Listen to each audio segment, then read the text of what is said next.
Saludos agronautas y bienvenidos a una nueva edición de este podcast. Hoy día nos acompaña Pablo Pulgarín.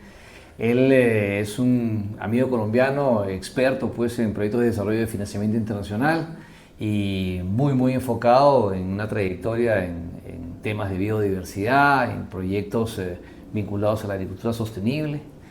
Y nada, quería presentarles a Pablo, bienvenido, muchas gracias por estar acá con nosotros. Gracias Tony, gracias por la invitación, encantado de estar acá. Cuéntanos un poco tu experiencia, cómo surge esa necesidad o lo que sea de trabajar en temas de sostenibilidad.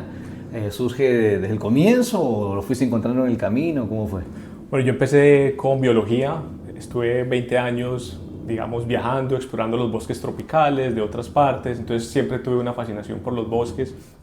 Inicialmente tuve una vida muy académica y bueno, por cosas de la vida, la pandemia, terminé en el mundo privado, en cooperación y en proyectos de impacto y bueno, ha sido una transición bonita, interesante, traer todas esas capacidades, bueno, conocimiento de trabajo de campo, de ciencia, pues ahora estos temas que son tan fundamentales. Estás trabajando ahora en Palladium, ¿verdad? Sí, Cuéntanos trabajo en Palladium. Palladium es una consultora global, estamos en más de 100 países. Y bueno, tenemos un componente muy importante de capital natural, inversión en naturaleza. Entonces hemos estado trabajando ahí en América Latina por lo menos 6 años, con un programa muy importante inicialmente que se llama Alianzas por los Bosques. Y bueno, ahora tenemos también otros clientes y ahora, bueno, el programa tal vez vuelva a iniciar con proyectos de impacto, con proyectos de apoyar también la empresa privada, naturalmente asociado a diversidad, restauración, regeneración y temas pues de nuevo importantes. Nada, mil gracias pues por estar acá. Entonces arrancamos con las preguntas, mis queridos agronautas. Bajamos el French Press para probar este delicioso café el día de hoy. Y cuéntame, la pregunta que se cae de madura, Pablo, es ¿qué pasa con el USAID?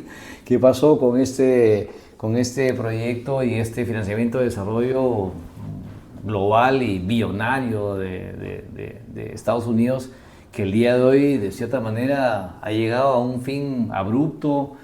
Yo creo que mal llevado ese cierre, pero en fin, eso ya son visiones de cada quien. Pero ¿cómo ves tú, qué opinas de ese cierre del USAID en Latinoamérica, al margen de los impactos? Cuéntame un poquito más de lo que tú no solamente piensas, sino también sientes. Bueno, yo creo que personalmente y creo que también en el gremio, pues esto es algo con mucha incertidumbre, es algo que trae muchas sorpresas, básicamente un cambio de paradigma en el tema de asistencialismo, de ayuda. Yo creo que ha sido fundamental estos programas de cooperación internacional de distintos gobiernos en temas de bosques, en temas de energía, en temas sociales y bueno, pues no nos digamos mentiras, esto es una sorpresa, esto trae muchos retos. Trae sus lados muy bajos. El gran perdedor acá, ¿quién es? El gran perdedor, yo creo que... Aparte de las ONGs que también, bueno, sí, son parte de la cadena de suministro. Pero yo sí creo que había mucha inversión en café, en cacao, en productos no maderables de bosque. O sea, había proyectos que estaban muy bien armados a ese nivel, ¿no? Yo creo que el gran perdedor es la gente y la naturaleza, porque mal que bien, estas cosas no son perfectas.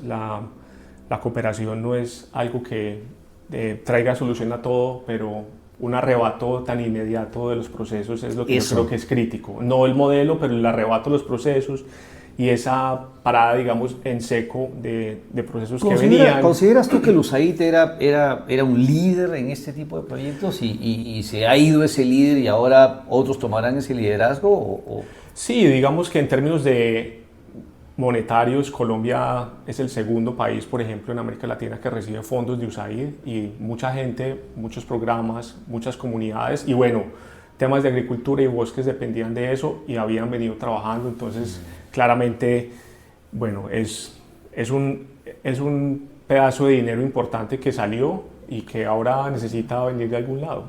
¿Y qué, tú crees que eso va a ser de cierta manera compensado con otros dineros de cooperación internacional o otras ONGs o actores privados? ¿Cómo ves tú que...? Yo creo que, bueno, vimos el punto negativo, te quitan la plata, pero ahora entonces el reto es cuál, y yo creo que ahí es donde está la oportunidad, es un despertar, digamos, a que los gobiernos y las comunidades y todo el gremio diga, bueno, la plata ya no está de ahí, ¿de dónde va a salir el dinero? O sea, de la banca, inversión privada. Entonces yo creo que eso sí va a motivar y va a impulsar innovación en buscar financiación. No necesariamente otros gobiernos van a taparlo, yo no creo, pues ya vemos que el mundo está cambiando y que todos van a querer un poco resguardarse y protegerse. Y esa visión crítica de también la parte, porque yo quiero ponerme en los dos lados, decir, bueno, ya el USAID, hermano, le da plata, le da de comer a un montón de ONGs que estaban ahí viviendo de ellos y que querían mantener la pobreza porque eso es su negocio y ahí siguen ellos lucrando de ellos porque eso es a lo que se han dedicado toda la vida y de eso viven. Muchos son ex empleados de USAID que ahí tienen sus amigos y por eso ganan todas las competencias y todas las licitaciones. Yo acá lo pongo así directo porque eso lo he escuchado pues 100.000 veces. Entonces argumentan que los fondos de organismos como el USAID, no solamente el USAID, al final pues no llegaban a los pequeños productores como debían llegar. De tu experiencia, ¿cuán eficaces han sido estos proyectos? Bueno, todo el mundo pues pone todo en una misma bolsa, ¿no? Y lo sataniza de esa manera. Calculo que debe haber proyectos buenos y también debe haber proyectos malos. Cuéntame un poquito cómo ves tú esa crítica y cómo consideras tú que se ha medido la eficiencia de esos proyectos o no. Sí, yo creo que, digamos, eso es un sistema complejo, hay muchos actores intermedios, arriba y abajo. Yo creo que depende del proyecto, depende de las áreas, depende también de quién los implemente. Yo pienso que hay para mejorar, pero estoy seguro que muchos proyectos de cooperación han llegado a las comunidades han podido, digamos, avanzar en sus modelos de negocio o en sus estrategias o en lo que buscan, y yo creo que hay de todo, que es un gradiente de cosas muy buenas, otras no tan buenas, y depende mucho tal vez de quién lo hace, cómo lo hace, qué modelo tiene. Sabemos que los proyectos de cooperación no están, digamos, en el mismo esquema, no tienen la misma hipótesis de trabajo o teoría de cambio. Yo creo que eso es fundamental si hablamos en asistencialismo puro de entregar el dinero, o básicamente en cosas que se le exige un poco con hitos y con logramiento de metas. Que es un poco lo que yo he pensado, ¿no? Siempre he tenido esa idea de que evidentemente la cooperación tiene una parte del capital que va a ser como que el jump start, como que le pone el gancho a la batería y ¡plá! Arranca el carro. Pero ahí se necesita el mecánico, se necesita el tipo que ponga la gasolina, o sea, el chofer. Entonces, si el sector público, el privado, no se suben a la cadena de todo esto acá y funciona la locomotora, ese tren nunca se jala, ¿no? Solamente has mejorado un vagón que va a quedarse ahí parado y no pasa nada. Entonces, se le echa la culpa a veces a la cooperación de, oye, esto acá, mira, no llegó a ningún lado. Bueno, mano, no, necesitamos apoyo de 7 factores de los 10, pusimos 3 y los otros 7 es complicado porque los gobiernos locales en estas zonas de acá son complicadísimos y son flojitos en su dinámica, y a veces el sector privado no quiere invertir. Estábamos el otro día con Beatriz Pinillos, ella trabaja, tú sabes, en un fondo de capital natural y capital sostenible, y recién pues están armando fondos y viniendo las platas, y son dineros que en verdad escalaban sobre lo que la cooperación internacional ya había hecho. Si no se hubiera hecho eso, ese stepping stone, ese pasar al siguiente escalón, nunca se hubiera podido lograr. Sí, de acuerdo. Yo creo que una analogía es, a uno los papás usualmente le dicen, le ayudo, lo llevo hasta cierto lado, de ahí en adelante es usted quien le toca irse a buscar. Entonces a veces la culpa es de los papás, no, pues la culpa es que le dieron un componente inicial, lo arrancaron, lo empujaron, y bueno, te toca así salir, buscar los recursos. Yo creo que en temas de cooperación y de ayuda,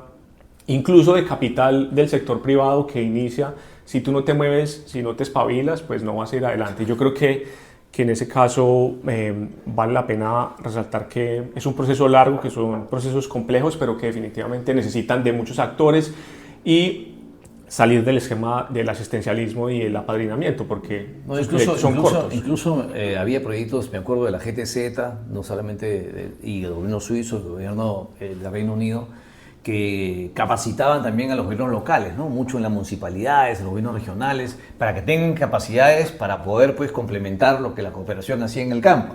Al final eso no se hacía, o qué sé yo, pues se cambiaban ese personal, esos funcionarios tenían alta rotación y no se quedaba la gente que había sido capacitada, y al final se avanza muy poco y los desafíos son enormes. Sí, exacto. Y mira que una reflexión que yo hago estando en campo y viendo la implementación de estos proyectos es que en papel todo es muy bonito, pero cuando vas al campo y ves la infinidad de necesidades, vacíos de información y de conocimiento, es absurdo. En una cadena de aguaje, la gente quiere hacer dinero, lo tiene todo, pero no hay una persona que sabe usar el internet. Si esa persona no está, no puede contactar al proveedor o a alguna persona. Entonces las cosas son tan esenciales y tan básicas en muchas regiones tropicales, especialmente en países con bosques, con ruralidad profunda, Perú, Colombia, Ecuador, Brasil, que esas cosas por esos elementos básicos se van. Y en muchos proyectos pues finalmente no ven eso. No, pero interesante lo que dices, ¿no? Sí. Esos proyectos de productos exóticos, productos, digamos, alejados de la mano de Dios, digo yo, productos olvidados, como el aguaje, como otros superfoods que pueden estar existiendo. ¿Cómo ha visto proyectos que ayuden a escalar eso, a engranarlos en toda esta cadena agroproductiva que debería ser exitosa y que a veces, pues, cuando te falta un eslabón, eso se corta, ¿no? O sea, sí, mira, hemos implementado proyectos en áreas con mucho bosque, en Colombia, por ejemplo, una región del Putumayo, una región que ha tenido mucho conflicto por el conflicto armado en Colombia, que hay excombatientes, pero que hay modelos y que hay gente que dice, listo, quiero hacer mi negocio con el aguaje, quiero ir, cosechar, trabajar con comunidades, ese tipo de apoyos muy específicos en saber, listo, cómo hace su modelo de negocio, le va a dar o no le va a dar, necesita un plan de manejo, por ejemplo, para cosechar el aguaje. Son cosas muy precisas, pero cuando las juntas, pues finalmente funciona y los negocios avanzan. No son perfectos, de nuevo, pero hay cosas muy sencillas. Necesita un permiso para que el contenedor vaya a otro lado. Un emprendedor de una zona tropical, incluso con un nivel de educación bueno, no puede hacerlo. Puede dejar la vida en ese trámite burocrático. Entonces yo creo que esas cosas... y lo desincentiva para poder seguir adelante. Exacto. Cuando vemos esos productos en una tienda orgánica muy bonita en Lima o en Bogotá o en Medellín o en Sao Paulo, ¿esto cómo llegó acá? Hay una infinidad de cosas detrás. Y dependen de unas cosas, de unos cuellos de botella muy específicos, y estos proyectos yo creo que ayudan a combatir y a desbloquear eso. Y yo sí creo, y quiero que tú me cuentes un poquito las experiencias sobre eso, en la parte del negocio, porque para mí siempre decís que algo tiene que ser sostenible porque tiene que haber negocio. Si no hay negocio, al final todo el mundo tira la esponja y todo el mundo solamente vivió de la cooperación internacional mientras existió esa plata. Pero se tienen que consolidar los negocios. Entonces, a veces ha habido una desconexión entre la visión muy pública de desarrollo, de ayuda, ¿no? Y el mercado, ¿no? Que era de los privados, de los que lucran, los que hacen plata, del intermediario, que es el que siempre gana, y todas esas historias y mitos que no necesariamente son así, ¿no? Pero, ¿cómo han podido juntar tanto la cuestión del mercado como la oferta del producto? ¿Cómo se ha visto eso ahí en la cooperación? ¿Hay proyectos que van hacia eso? Y danos ejemplos del aguaje, danos ejemplos de la nuez de Brasil, danos ejemplos de lo que fuera, de la quinoa, de la maca, de los productos amazónicos que también hay en Brasil o en Centroamérica. Mira, yo veo ahí tres cosas claves. Lo primero, estoy de acuerdo contigo, el cambio en el uso del suelo, la protección de los bosques y finalmente que el planeta un poco se salve, va a depender de que haya un modelo, digamos, con un esquema tal vez no tan agresivo, capital, pero sí, debe haber un negocio, debe haber algo que incentive a la gente a cuidar el bosque o a tener mejores prácticas medioambientales, y en ese sentido lo que hemos financiado va a eso. Hemos financiado proyectos o empresas con modelos de negocio novedosos, con modelos que intentan hacer algo distinto, cosas que nadie sabe, que nadie ve, cosas nuevas. Entonces por ahí vamos. El dinero no se ha entregado para cosas, digamos, que se queden ahí, sino bueno, usted tiene un negocio, quiero verlo salir adelante, quiere moverse adelante, ¿qué le hace falta? Le hace falta un modelo de negocio, le hace falta escalar, le hace falta un bote. Está muy enfocado en el sector privado y en cómo también, que hay un tema muy importante, los negocios no van a salir adelante con un dinero de cooperación o con una ayuda, necesita traer capital privado, pero el capital privado lo ve y dice, uy, esto es muy riesgoso, esto es muy difícil, mejor invierte en otro lado. ¿Qué es el aguaje? ¿Qué es el azaí? ¿Qué es el camu camu? Entonces esto ayuda a que ese riesgo baje y el inversionista, digamos, que tiene intereses más riesgo, dice listo. Movilizas ese capital privado. El capital privado, exacto, que eso es clave y eso es otra tesis. Si yo te doy una libra esterlina, puedes atraer otras 4, disminuyendo el riesgo y también la puesta a prueba de que puede funcionar el negocio. Hay negocios que tienen riesgo, especialmente esos nuevos asociados al bosque, pero yo creo que eso es clave, traer la inversión privada disminuyendo el riesgo a través de este capital. ¿Y crees que ese debería ser un indicador? O sea, el proyecto de desarrollo debería tener un indicador diciendo, oiga, cuánto capital privado se movilizó. Yo le di a usted 100.000 euros. O sea, ¿cuánto capital privado se movilizó con esos 100.000 euros que yo le di? Sí, Y si la ONG o el Grupo de Desarrollo, bueno, movilizó adicionalmente $500.000, o sea, tiene pues su premio y seguimos apostando por ello. Si no movilizó nada, está viviendo solamente la plata que yo le di. Sí, mira, nosotros con el programa Alianzas por los Bosques, Partnership for Forests, de hecho teníamos un indicador clave, el capital privado movilizado. Llegamos a movilizar más de 1 millón de libras con ese esquema. Y yo creo que eso también es clave. Los proyectos de cooperación o asistencia que tengan como hito capital privado van a traer otros esquemas. Listo, no los dejemos solos, hagamos una rueda con inversionistas, traigamos los inversionistas, quiénes son, tienen apetito para invertir o no. Ese vínculo que hay ahí entre el negocio y el inversionista es clave, y hay un vacío tremendo por falta de conocimiento o también porque finalmente los pequeños dicen no necesitamos tanta plata, los de allá arriba le damos toda esta plata, entonces hay algo por afinar. Y si vamos a los stakeholders que están en este lado del hemisferio, ¿no? Tanto en África como en el sudeste asiático y en Sudamérica o en Latinoamérica en general. El agricultor pequeño, ¿no? Que tiene un montón de desafíos más allá que la parte productiva. Desafíos pues, de salud, de educación, o sea, estamos hablando de una pobreza mucho más ampliada, ¿no? Pero vemos acá que siente que viene la cooperación internacional, que vienen los planes de desarrollo y tiene que hacer agricultura orgánica, regenerativa, todo lo que le piden, ¿no? para que pueda alinearse a lo que supuestamente quiere el mercado. El mercado lo quiere, pero el mercado está dispuesto a pagar para eso. O sea, el mercado está dispuesto a pagar 10 euros la taza de café orgánico o solamente quiere pagar 5 euros como le cobran en Starbucks. Te pregunto porque si el mercado no está dispuesto a compensar al agricultor por ese esfuerzo, el agricultor puede ser pobre, pero no es idiota, ¿no? O sea, a la larga también quiere hacer plata y si no ves incentivo, él no tiene ninguna responsabilidad de que la gente en las ciudades tengan el sueño conciliado y duerman tranquilos porque él está subsidiando, ¿no? el tema de sostenibilidad en su zona. De acuerdo, y yo creo que es como a veces el cambio climático, ¿quién tiene la culpa? ¿Es que compra alguien un pitillo de plástico? No, es todo un esquema general y una estructura pues que muchos tienen parte de responsabilidad desde el sector público y privado. Yo estoy de acuerdo, la persona que produce la comida ya está sacrificando un poco de su vida para producir algo, usualmente a pérdida o con unas ganancias muy bajas. Yo creo que no es culpa de él y necesita capital para que él pueda... Alguien más puede inventarse a quién le transfiere el costo de que eso se haga bien. Está bien, ¿hasta sí. qué punto la cooperación internacional y todos los involucrados en eso están también enfocados en el mercado? Y ponen plata en eso para que esa gente aprenda y valore y entienda lo que está comprando y esté dispuesta a pagar más o no, porque si no, tú no le vas a exigir a alguien que rinda la mitad de cacao porque no es convencional y es regenerativo o es orgánico, ¿no? Y vaya con un sellito que le pague 20% más cuando los costos son mayores y la rentabilidad es menor. Entonces ahí pues está atrapado. Entonces o te va a engañar con el sello, ¿no? Que hacen un montón, o evidentemente no va a aceptar ese reto de la transición hacia algo más sostenible porque no le paga, pues, y él tiene que pensar en su familia, no en el europeo que está poniendo el dinero. Sí, de acuerdo. Y yo creo que esto es como todo. El tiempo de la energía barata se va a acabar y el tiempo de la comida barata y el alimento eventualmente va a llegar a un punto de que, bueno, eso fue sostenible a un bajo costo, a costa de que alguien que lo produce no gane mucho y otros sí.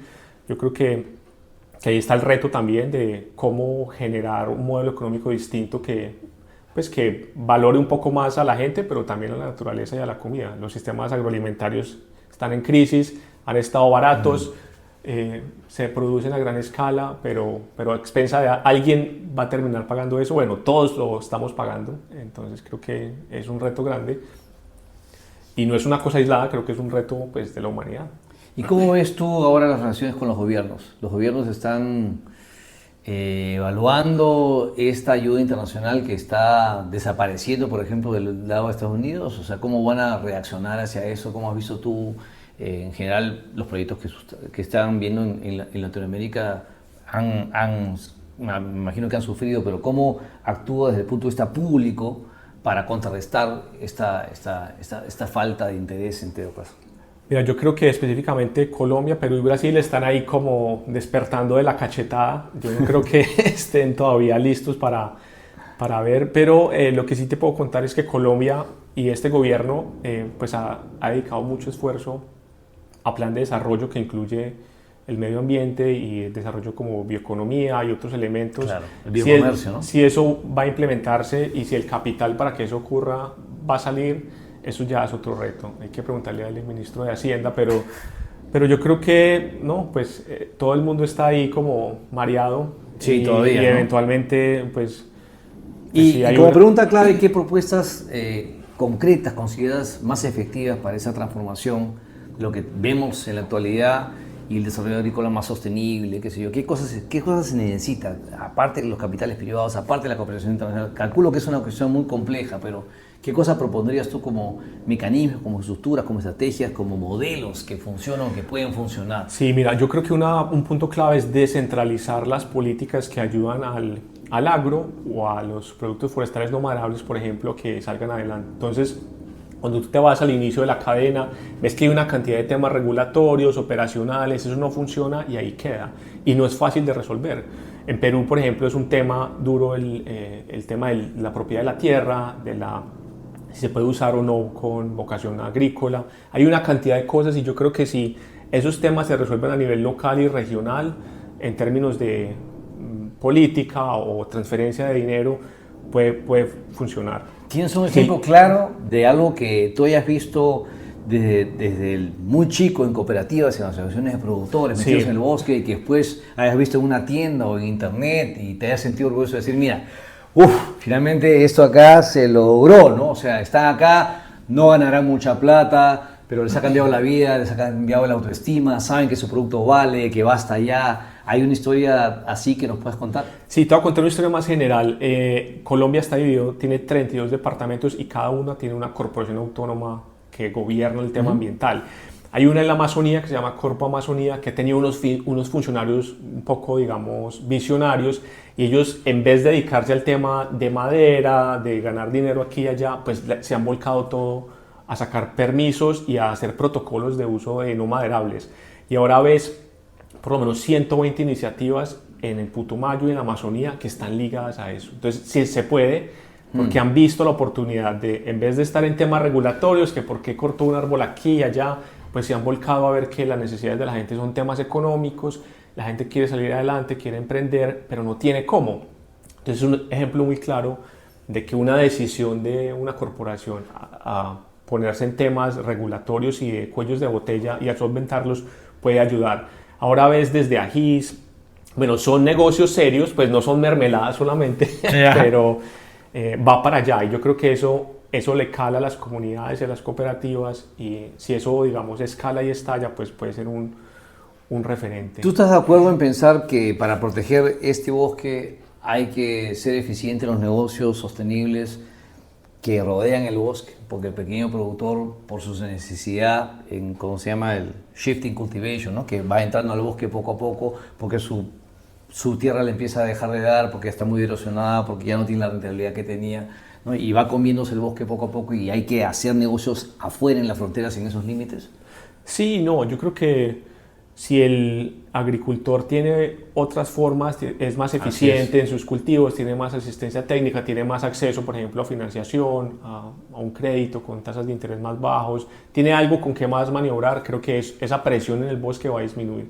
Pero también, pues sabemos que los grandes deforestadores no son necesariamente los campesinos, sino que son otras maquinarias más grandes que ilegales, hay alguien ¿no? más Fuertísimas, ¿no? tendría que Son responder. mafias. Sí, exacto. No vamos a mencionarlos acá porque en cualquier Sí. momento podemos correr peligro de vida. No, de acuerdo. Yo creo que, de nuevo, es un problema que tiene muchas capas. Claro. Y sabemos que la deforestación, pues... Unas rapiditas para acabar, Pablo, a ver si estás preparado o no. Pablo además es un ornitólogo especialista en nombrarte las aves mientras va caminando por las diferentes fincas. He estado con él en varios proyectos en Perú, en Colombia, y no se pueden imaginar. Así que la primera pregunta es, ¿cuál es el pájaro más bonito? Hay muchos muy bonitos. No. Pero en Perú hay Ya. un pájaro muy especial que se llama la Tangara chilensis. Es un pájaro pequeñito en las selvas. Tiene la cara como roja, verde. Es increíble. cuando la gente lo ve y lo puede ver bien, pues se asombra mucho. Y es una reflexión bonita. A veces vivimos al lado de los bosques y no vemos la naturaleza. Creo que las aves es una forma de acercarse a eso, a ver. Buenísimo. ¿Y cómo le dice a la gente ese pajarito? No, le dice tángara. Tángara. Sí, pero tiene una diversidad increíble. ¿Qué sonido hace la tángara? Las tángaras no, son muy bonitas, pero no vocalizan mucho. Es como... Ya. Cuéntame, AI en agricultura sostenible. AI Sí, es importante. definitivamente, fundamental. Ha venido para quedarse. Ha venido para quedarse y... Sí. Y cada vez va a escalar más, en Sí. modelos, en sistemas, Sí. en estrategias, en Exacto. data que se tiene que manejar. Yo siempre digo, o siempre en temas con amigos pongo la conversación de... Fueron capaces de crear un colisionador de hadrones con una cantidad de ciencia para descubrir cosas impresionantes. ¿Podemos transferir toda esa capacidad científica a la agricultura y a los bosques y a la ciencia? Sí, pero entonces también hay falta de apetito por la ciencia y creo que eso es clave. ¿Vives preocupado por las corporaciones que ejercen su poder, digamos así, hegemónico sobre las cadenas productivas o algunos productos en la parte comercial que anuncian y comercializan cosas que en verdad no son, algunos de ellos greenwashers? ¿O no te importa eso? ¿Lo ves más bien como aliados para cambiarles la mentalidad en el tiempo y sacarles un poco de dinero? No me trasnocha, pero estamos en lo que estamos para tratar de hacer cosas diferentes. Yo creo que como todo, hay gente, las personas son las que cambian las cosas y seguramente en algunas de esas empresas hay gente que tiene interés, como en los bancos que fueron demonizados por tanto tiempo. Entonces creo que la idea es contagiar este tipo de ideas y este tipo de iniciativas, de que la gente pueda ver un poco más allá. Porque hemos visto cambios en las personas que estaban en la banca o en otros lados y finalmente decidieron no estar más ahí, no porque sea malo, pero porque ven que hay otras cosas y algo más que ver, como la tángara o como los árboles, no sé. Creo que eso... La última pregunta va sobre el café. ¿Cuál es el mejor café? Por supuesto, el café de Colombia. Bueno, muchas gracias por estar acá con nosotros, Tony. Pablo, evidentemente reflexionando sobre lo que nos ha dicho. Es importante entender el problema de la agricultura sostenible y los bosques sostenibles y toda la biodiversidad como algo mucho más complejo de lo que pensamos. Creemos que es solamente un tema y hay un montón de actores que uno tiene que poner de acuerdo con una orquesta, ¿no? Y si alguien está desafinado, por más de que tú hayas hecho las maravillas en los otros instrumentos, sigue sonando mal y no se avanza y demora mucho y gastas un montón de plata, más plata de la que seguramente necesitarías. Entonces ahí están los que hacen los señalamientos y dicen, mira la cantidad de dinero que se han tirado en esto de acá y no han logrado nada.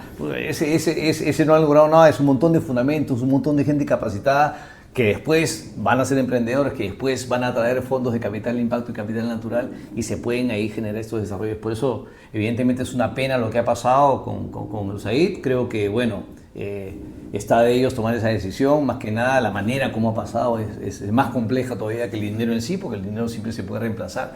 Pero había también mucho conocimiento, creo yo, y hay proyectos el día de hoy que ya están articulados con la empresa privada que va a ser finalmente el motor que jale estos productos a los anaqueles de los supermercados y es ahí donde vamos a recién ver el éxito sostenido, digo yo, de toda la cadena agroproductiva, que es lo que estamos esperando.